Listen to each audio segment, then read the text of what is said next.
Ustadz, bagaimana hukum OVO, GoPay dan PTN? Apakah termasuk riba, Ustadz? Ya, ini kan electronic money. Jadi begini, ingat tadi ya, harta yang sebenarnya itu adalah emas dan perak. Kemudian diganti jadi kertas. Kemudian sekarang diganti dengan pulsa elektrik. Ya kan? Nah, ini kan sudah sihir pangkat 3. Nah, sekarang ditambah lagi, dikeluarkan namanya OVO atau GoPay atau yang sejenisnya itu. Nah, itu datangnya dari mana? Dari mana? Datangnya GoPay sama OVO itu dari mana? Hah? Nggak ada kan? Jadi kalau kita beli OVO itu beli apa? Beli sihir. Nggak ada gitu. Jadi ya jual beli yang gaib itu haram hukumnya. Itu ya. Jadi bahwa sekarang itu menjadi sistem tidak berarti dia menjadi halal gitu. Kita harus paham bahwa ya ini adalah yang haram gitu. Terus lagi. Ustadz, saya ingin menabung dengan emas. Misalkan kita membeli dengan harga 500.000, dan jika beberapa waktu kemudian kita akan menjualnya kembali dan nilainya itu bisa naik atau turun, apakah membeli atau menjual emas tersebut termasuk riba?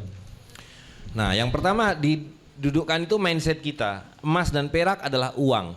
Jadi Imam Syafi'i mengatakan manusia itu diberi berbagai jenis logam. Ada besi, ada kuningan, ada tembaga, perunggu, emas dan perak. Tapi secara fitrah Allah SWT berikan pemahaman dan kecenderungan bahwa yang dipakai sebagai uang adalah emas.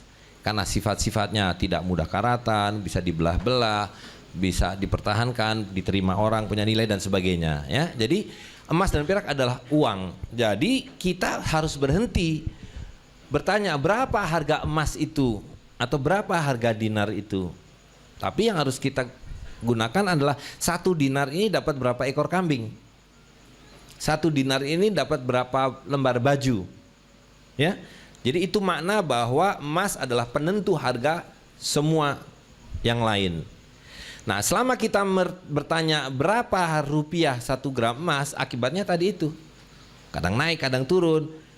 Kan 5 gram emas disimpan 5 tahun berubah nggak? Bukan, 5 gram emas berubah nggak? Nggak berubah.